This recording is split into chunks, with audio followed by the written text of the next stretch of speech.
Well, thank you very much. It's great to be here. I will tell you about some of the recent work that we're pursuing in our lab that we are close to finishing the first part, but I think it's the beginning of something that's going to take us a long time. This work was really pioneered by John Berezny, a postdoc who went on a kind of quixotic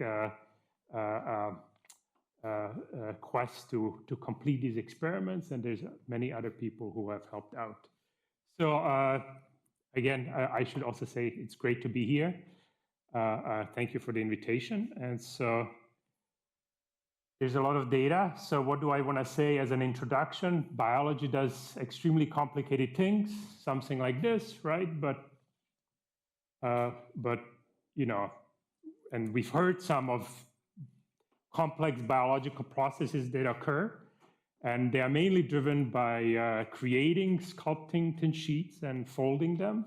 And this is an example of a cell fly. And then we've heard simplified system, and I think it's fair to say that there's a big chasm between what the biology does and what we can do with reconstituted simple systems. And I'm going to try to bridge that a little bit, right? And so that's our goal, is just to make materials that look more like biology.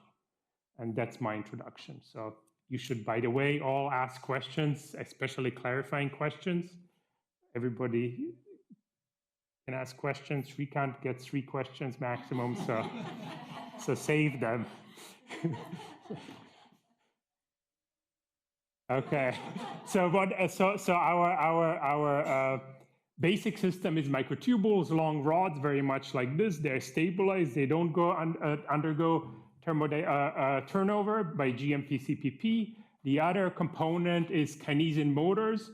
Again, this is 20 nanometers. Our microtubules about a micron in size. Kinesin motor hydrolyzes ATP, takes an 8 nanometer steps, moves along the microtubules, takes about 100 steps, and moves towards one end of a microtubule. We take these kinesin motors, glue them together in a cluster so that there's multiple kinesin motors in one cluster. The third component is we add depletant interaction, or in our case, actually microtubule crosslinker that induces bundling of microtubule filaments. You put all of this together, and what you get is a bundle. A molecular motor lands on a bundle. If the bundle is of a mixed polarity, this motor walks in this direction, this motor walks in this direction, and that generates local stresses and local sliding. Okay, and you can actually see that at a single molecule level. I mean, at a single filament level, there's a lot of motor proteins. You don't see them, but what you see over here is 2 microtubules. These 2 microtubules originally come together. There was attractive interactions. If there's no attractive interactions, they would just remain there. But what happens is there's motors here. You can't see them. They push the microtubules apart, and then they come back together. And so this is something that is, you know, one would expect. Now, what we did almost a dozen years ago, we simply increased the concentration of these microtubule bundles by a few orders of magnitude. And this is what you initially see. You initially see, you know, this was flow aligned. All of the microtubules are aligned in this direction. You let the system go, and you develop this instability. And this is a classic instability that was predicted by, you know, in a really seminal paper by Sriram and Simha 20 years ago, right? And so this is very unusual, right? Because usually what you think is, if I want to get a buckling phenomena, I need to push on the ends. Here, what's happening is that the rods are extending and buckling by themselves and creating these fluid flows. Long times, what you observe is you observe this kind of turbulent-like flows. You know, again, this is now zoomed out. This is a millimeter, and you observe these pieces of experimental crud being pushed and pulled by this active fluid flow. What you can do is you can put passive, you know, this system is very nice. You know, you can keep this dynamics for hours and days. It's well characterized, and you can really prepare it in milliliter quantities fairly easily. Yes. So what did you say those things are, and why do they change size at different times? These bright spots that you said. These bright spots are just aggregates. Proteins tend to aggregate. And if you actually watch them, the active stresses are pulling them apart, and they are actually falling apart. So you're like, you know, breaking apart an aggregate with active forces. Thank you. So what you can do is you can put passive beads, and for example, you can control ATP, which controls how fast these motors move around, right? So 0 ATP passive network, the beads almost don't move around. Saturating flows, the beads really zoom in and out very quickly. You can measure the mean square displacement of these things, and you have full control over this mean square displacement, right? You can go at 0 ATP, it's subdiffusive. At full ATP, over this time range, it becomes ballistic. So, you know, you can move things around, and, you know, that's a lot of fun to do. You know, and we've done it for a number of years, but, you know, you just look things, at some point you get tired of just mixing things around in a fluid. And so the question that we've asked is, you know, what is this good for, right? And in a certain way, in my lab, in a different area, we've studied self-assembly, right? And self-assembly is great in principle, but the problem with a self-assembly is you assemble something that's 50 microns, and then it's a brick, and it just falls out of your suspension, right? And so the question is, could we engineer interactions between the constituent units and drive them and self-assemble them with an active fluid? And that's actually, we are not the only ones who think about that. You know, Jeremy actually wrote a pretty nice paper very recently along these lines as well. And so that's the main area, subject of my talk. So let me now tell you a little bit about the details of our experimental setup. And, you know, it's important that you understand this, so ask questions. So again, we have our active network, but we actually prepare this active network in absence of any ATP. We polymerize actin around it. This is somewhat non-trivial, and you create this initial conditions, right? And so, sorry about, I was trying to change this into green last night, but I gave up at some point. But from now on, actin is gonna be in green, and microtubules are gonna be in purple, okay? And this is your initial condition. This is static. You can look at this for 3 days, you know, nothing happens. It's essentially an athermal system in absence of activity. And the other thing that I should say is that there's no specific interactions between the microtubule bundles that are going to move an actin. The microtubules simply sterically pull on the actin filaments. And so this is what happens. You release, there's caged ATP, you shine light on it, you release caged ATP, and what you observe is actin starts getting pushed around, and you form a well-defined, thin, elastic sheet that is suspended at the sample midplane, right? And these are your actin bundles and actin microtubule bundles that are moving around, pushing and pulling on this actin sheet. So you've essentially used now activity to assemble something that you couldn't have done by just waiting and using thermal forces. Are there any questions? Are there clarifications about the setup? Anything? Yes, Boo-Boo.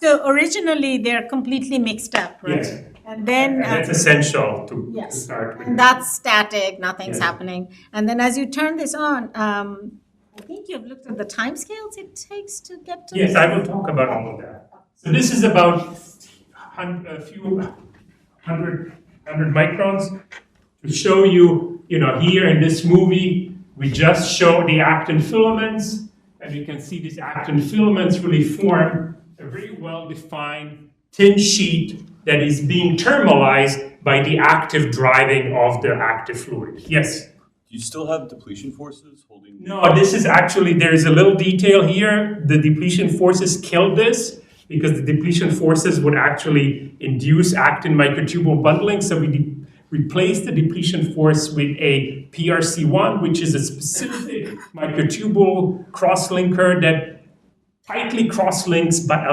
has very low interfilament sliding friction. So, these are details that take years to sort out, but,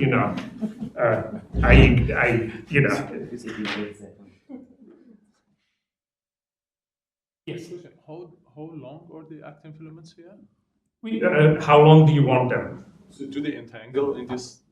I'll talk much more about this. Okay, so this is a different view. I think it's also an instructive view, right? Here, this is our geometry. All of the samples are 100 microns here. They are centimeters in X and Y direction. And, you can see again, you can see these bundles. In this case, actually, they're not percolating the system yet, right? And you induce the activity, and you can really see how, the activity starts to build up an elastic network, right? We've heard a lot about how external forces break up a network. Here we are using activity to build an elastic network, and you can see formation of these junctions and tight, dense bundles, right? Sorry, this is still an example of the previous experiment where you had this. This is just a different view, right? So this is the membrane of. This is a membrane viewed from the top. The other membrane was viewed from the side. The density is a little bit different of actin filaments. And the reason why we don't see an increase is because it's a projection. So you Yes, basically always we project the z direction. It's much, that way it gives you an idea, right? To a first extent, this is hundreds of microns, so this is just a z projection. Because if you didn't, and you put yourself at the center, You would see an increase, a huge increase of yes, distance. yes. Very good point. Yes. But the cross-link between the actin, was it there? There is a cross-linker between actin, right? These actin, sorry, I should have said that. There's these actin filaments are like Velcro rods. So, as soon as they come together, they bundle with each other and form a Velcro connection. It was there from the beginning? It was there from the beginning, but for them to form a bundle, they need to find each other. And that's what the activity does, right? So this, you can imagine, is an elastic network. If you decrease the activity, what you can see is many, many fewer bundles. And what you can see here is you assemble a network, but this network is obviously percolating geometrically, but is super floppy and, does not have any rigidity, right? So you have a very rich parameter space in which you can play and assemble these kind of materials, right? So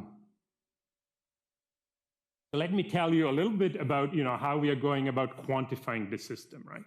So again, on long time scales, you have this actin sheet at the midplane, you have microtubules above and below, and now what we are showing here is we are showing just the projection of the midplane, right?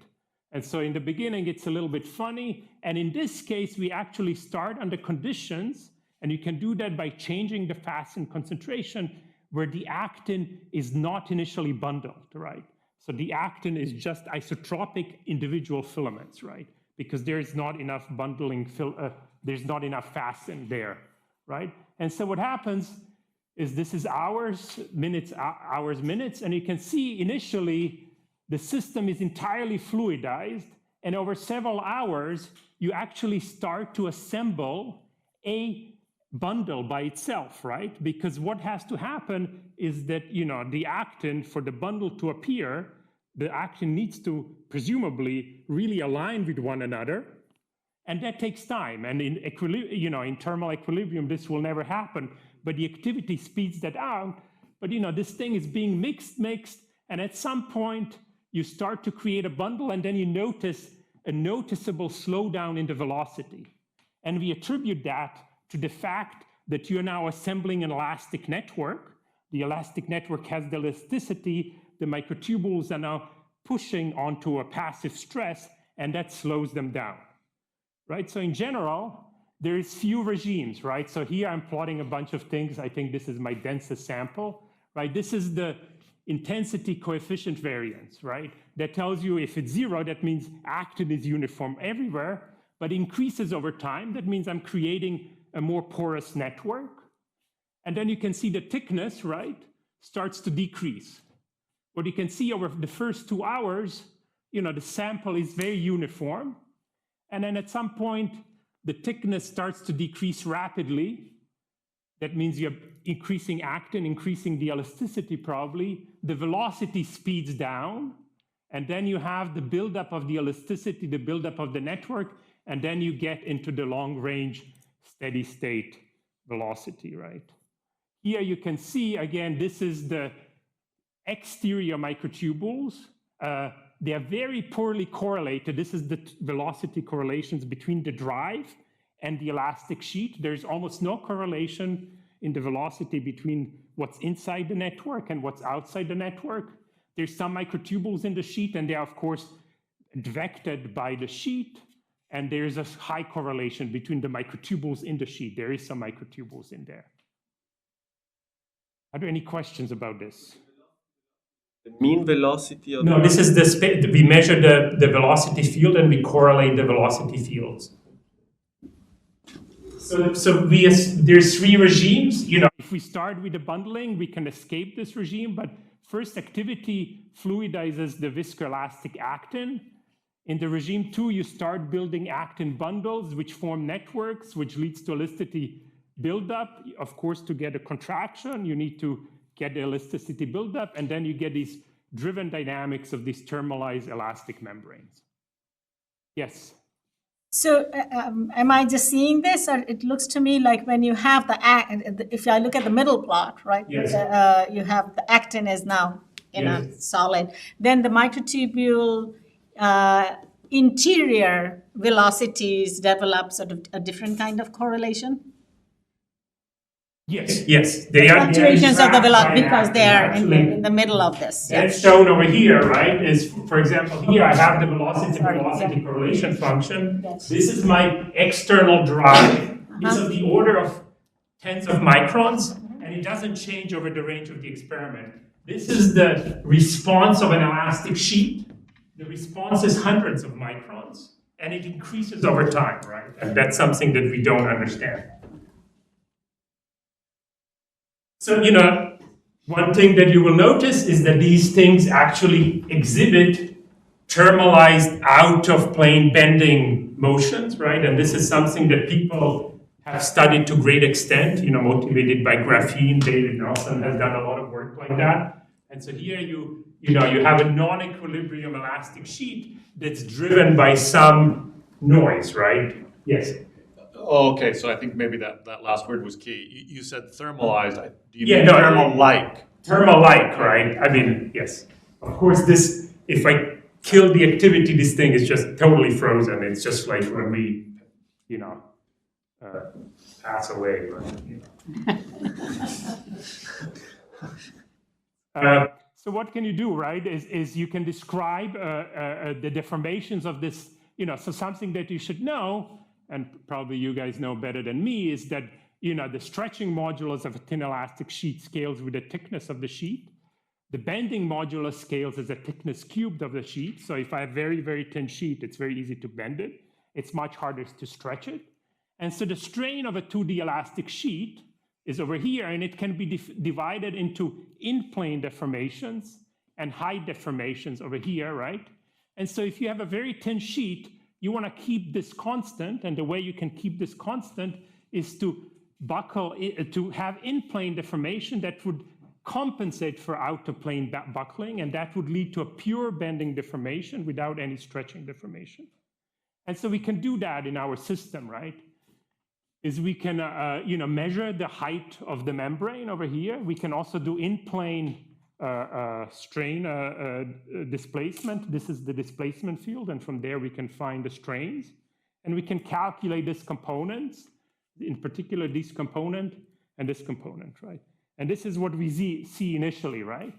Is you have the thickness of the sheet, the thickness initially decreases, you almost reach this kind of steady state 50 micron thick plateau, and then at some point there's an event and the thing starts decreasing quite rapidly again, right? And now we are looking for what's happening to the out-of-plane bending, which is characterized by the blue curves, right? When the sheet is thick, there's almost no bending, right? And most of the deformations that are driven by activity are driven by stretching, local stretching of your sheet. Notice that the sheet is contracting over time. That's not so, you know, I mean, I can talk more about that. Once the sheet starts contracting more, what you can see is that the bending component starts to increase and starts to almost track the in-plane stretching, right? We have different dynamics. This is a different dynamics. For example, in this case, the thickness, instead of collapsing over 6 hours, the thickness collapsed over 1 hour, half an hour, and then you already have a 5-micron sheet, and you're doing two completely different experiments.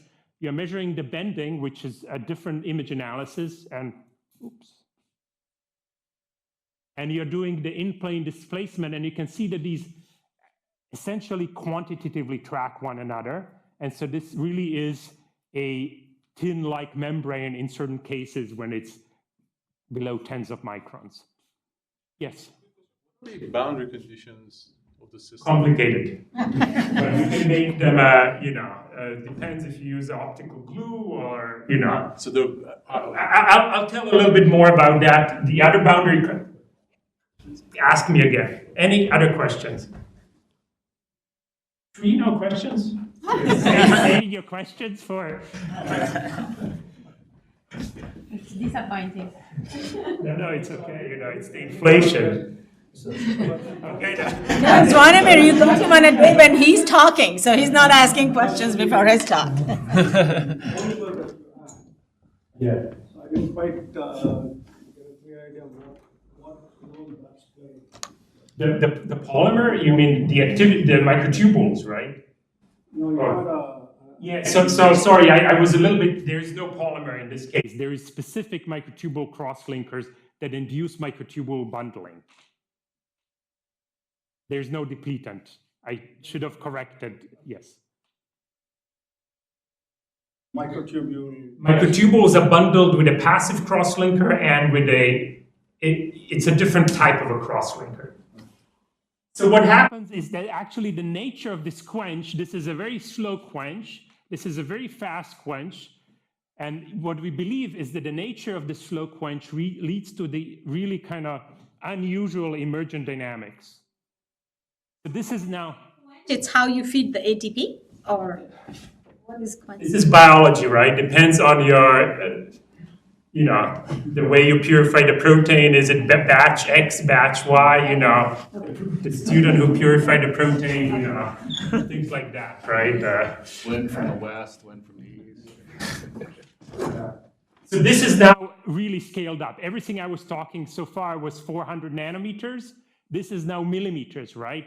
This is the boundary, this is the boundary, this is the flow chamber, and this is what happens for a sheet, right? As you drive the dynamics of a sheet, and what you observe is the sheet starts to undergo system-size, spontaneous, self-driven traveling waves, right?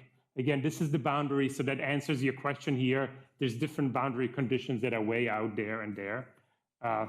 And so you get these, spontaneous oscillations that can be centimeters in size, right? And this is all driven by the activity, the active drive that's at 10 micron length scales, right?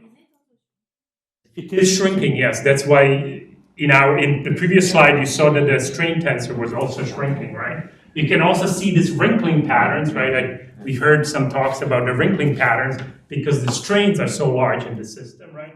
You can see that again, the pipetting was not perfect here.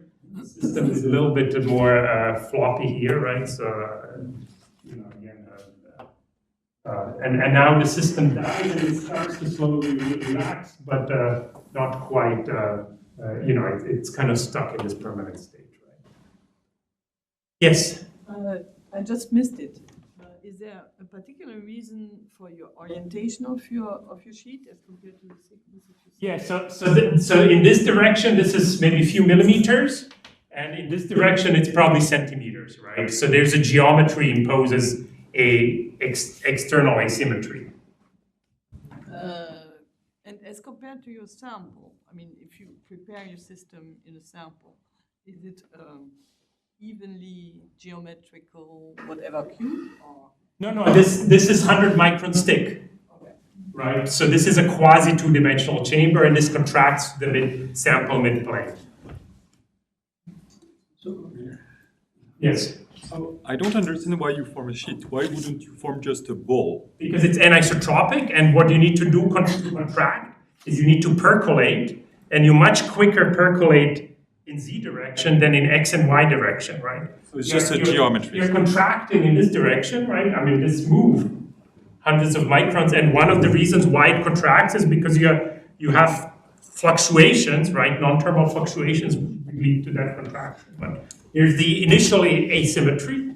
You know, if I have a cube, it would contract the same direction amount in all directions. I mean, the oscillatory looks very much like a shear. Yes. Yes. You can say something about that. I will try.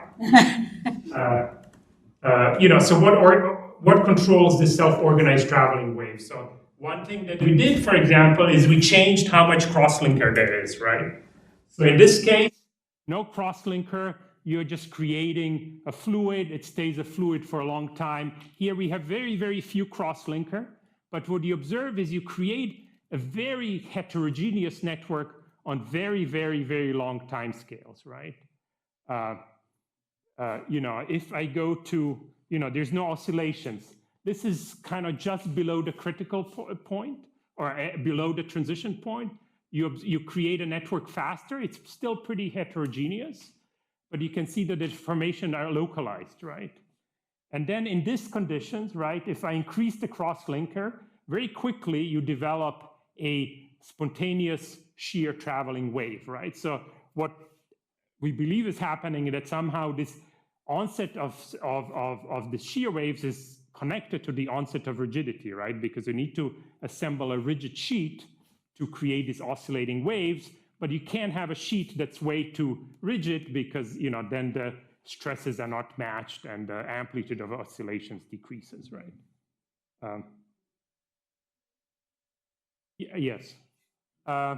You know, so between fashion and monomeric actin? Yes, yes. A lot of fashion. It's probably not very pure. So this is, you know, so here you've started with something that's uniform and you've created this really very heterogeneous network, right? You can here have a zoom out. The pore sizes are tens of microns over here, right? And you can see that the dynamics reflects that. It's very, you know, it's very short-ranged, right? On the other hand, here at higher concentration, you start with a bundling network. The activity builds and coarsens these bridges, and you end up with the bundles that are brighter and thicker, and that leads to an elasticity that leads to the formation of these traveling waves that are shown over here. In principle, we can do a lot of quantitative analysis here. For example, you can measure the three-dimensional structure of this network, get a probability density distribution. And for example, here, you know, at this low fasten concentration, you get almost this exponential distribution of pore sizes, while here at high fasten concentration, the distribution is much more uniform. Again, we don't know what all of this means, and I would be happy to talk to anybody who has ideas, but we can encode the distribution of pore sizes in the network. Yes? The opposite, like keeping the fasten concentration constant. Yeah, we can do, you know, the most interesting thing is to change kinesin concentration, because then what you're controlling is you're controlling active stresses. And if you increase the kinesin concentrations, then you can actually start breaking up the network. And you break up the weak bonds and you start forming stronger bonds, right? You know, the other thing that controls the onset of oscillations is the thickness of the chamber, right? So this is a very thin chamber. There is no long-range oscillations. This is 2.5 millimeters. But if you go to 8 millimeters, for example, you go to a transition now where there is this spontaneous shear traveling waves that are shown over here. You can calculate the autocorrelation time in space and time. You know, here it's just decaying. Here you can see that the length scale of the spatial correlation increases. And then as you undergo to the transition, you can see that there is a tilt, and that indicates the traveling wave because the peak in the velocity that was here translates in X and Y, and this slope essentially tells you what is the velocity of your traveling wave. Again, this shows you the coarsening of the spatial length scale of the elastic network. As far as we can tell, this drive is completely isotropic and short-range, and yet somehow it's amplified by this elastic network. And so the drive is a tenth of microns, and you get these correlation lengths that build up over millimeters, as is shown over here. Again, that's the drive that I think I mentioned already. So that's where we are currently. You know, where are we going in the future? So something that we've worked on very extensively is we want to vary the nature of the drive, right? What we would like to do is, you know, these systems can be described by stress-stress correlations, correlations in stress that are exponentially correlated in space and time. And the question is, can we play around with that, right? And so what we've done is we've actually created a new system where you have the kinesin motors, and the kinesin motors can come together in the presence of the light, generate sliding. You take the light off, they fall apart. And so what you can do now is you can have an on state, you generate active stresses, you take the light off, the thing stops down, you turn the light on, the thing comes back up, and the ratio between the active and the dark state is about 100, right? And you can see that this is very reproducible. So what this gives you an opportunity is to actually do feedback control on your system, right? So what we do now is we image our system, we measure the instantaneous velocity over here, right? And then we, for example, this is just a demonstration, we measure the instantaneous velocity and we use proportional integral feedback to adjust the light intensity to clamp the velocity at a fixed concentration. This is great for several reasons. As I said, proteins are a mess, they aggregate, they stick, they fall apart, they do all kinds of things, and your system necessarily decays over time. And with proportional integral feedback, you can stabilize the dynamics, right? Moreover, what you can do is you can start to think about how to control the fluctuations in the system, right? So this red part is just the light is constant in time, and you can see the system exhibits velocity fluctuations that are quite, that are determined by the system dynamics. But then what we can do is we can do PI control on it, feed that into the system, control the intensity to compensate for the velocity, and control the fluctuations in the velocity. Right now, we are doing that only averaged over time and space, but you can imagine that we can do that in space and time, and we can control the stresses, the natures of the stresses, right? And active stresses. The active stresses of microtubules, right? And what the goal is really is to impart the stresses that would control the strain of the thin elastic sheet that would induce its folding and would thus start to mimic something that you might see in biology. And so this is, this is a Friday afternoon experiment, but this is where we would like to go in, right? This is a deliberately bad experiment, really bad pipetting, right? Very low fasten concentration, very high fasten concentration. Therefore, you get a create a network here. You don't have a network here. So now you have spatial initial conditions, something that you have in biology, and you create something that, starts to look like, a little, biology thing that's ready to take off and start swimming, right? Now the shear waves, instead of, propagating along X and Y, translate into this bending. And so you can imagine by controlling the drive in time and space and initial conditions, we have an incredibly powerful system where we can really ask what are the limits by, what kind of structures can we build up from, a uniform soup that, minestrone soup, as somebody mentioned yesterday, that at some point we were all, I don't know if you remember that, but we were all at some point a little cell that was more or less just a bag, and we emerged, right? And so that's where we want to go. And so, again, I showed you a system where you have very simple, where you get very complex multi-scale structure and dynamics in a mixture of active and passive components. So this really merges two thrusts, you know, the active matter and the self-assembly into what I would call active assembly. You know, and now we are very excited about using this feedback to generate targeted stress profiles. And so I don't know if, you know, in biology, you have this Wolff's law that says, like, you know, if you use your left arm like a tennis player, you know, you'll break it up and form it at a stronger rate. We could create a network where we have stress patterns and we can break the weak stress bonds and just preserve the strong ones, right? I think that's feasible now. And, you know, we would like to be able to imprint in-plane strains to control out-of-plane folding. So sorry I went